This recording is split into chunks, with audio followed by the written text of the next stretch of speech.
Fallout continues for hundreds of incoming Howard University students who are still in limbo this morning after unexpectedly losing their enrollment over unpaid tuition balances.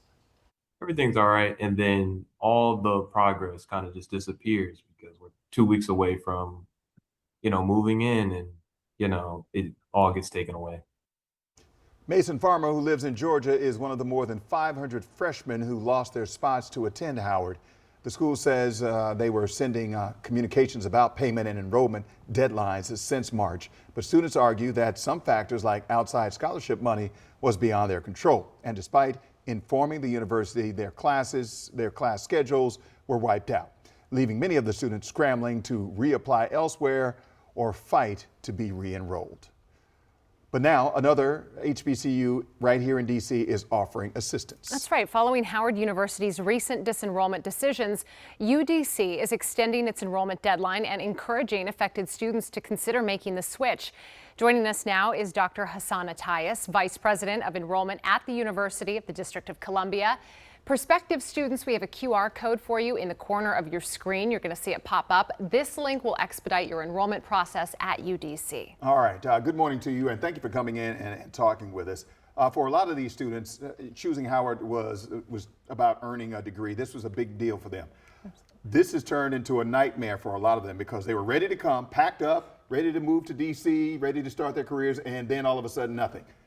Your school has stepped in to assist in this.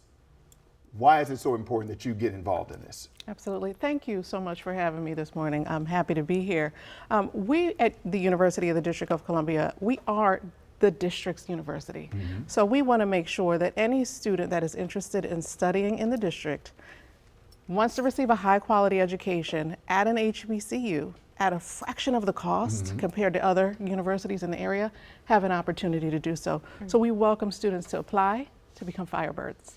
We are extending, like you said, our application and making the process seamless so they'll be ready to start class on the first day. I can just even begin to imagine some of the stress that you're alleviating for some of these families. This, I would say, borderline traumatic when you're realizing you're not getting into the university you think you're going to at the last minute. Look, there's a lot of students, as I touched on, who suddenly find themselves looking for a new plan. What would you say to those students and families, and what would be their very first step if they're considering UDC? Click the UR code, scan the UR code, find out more about us. We have staff at the ready to answer any questions that you might have, especially since you already had a plan to come to DC anyway. We have resources available that can support you in finding housing. We're available to answer any questions that you have, and we'd love to welcome you in the fall. Now, we're talking about 500 students. We don't know how many are still coming to the area. There's the code that we've been talking about. We're talking about a bunch of students here. How many can UDC help? Because 500 is a big number for anybody. It is a big number. Unfortunately, we do not have an enrollment cap. So any student that's interested in applying and coming to the University of the District of Columbia, please do. We have the capacity, and we will work with you to make sure that your process is seamless. In terms of financial aid, student aid, are you all able to meet some of the students on that level as well, or in what capacity can you address that? We can. The first step would be for the student, if they have not already, is to go into their FAFSA and make sure they indicate the University of the District of Columbia so that we receive their ISER, their FAFSA application, so that we can urgently package them accordingly.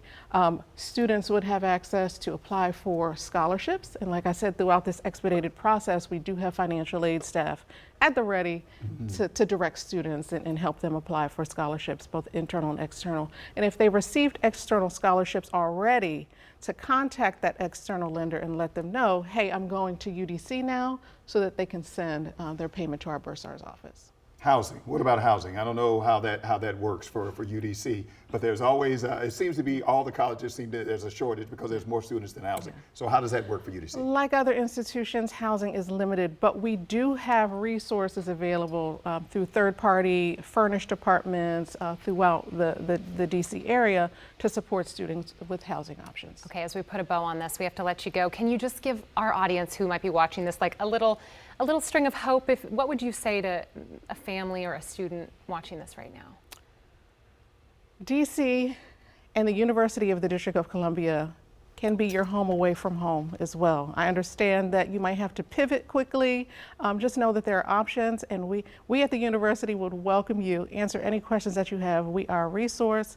We are a pillar in this community. We are here to serve our students. Come talk to us. Become a Firebird. Sounds good. Sounds Yes, good. I was gonna say. We certainly appreciate your time. Thank you so much. Thank for you. joining Thank us. you. Thank you. We appreciate it.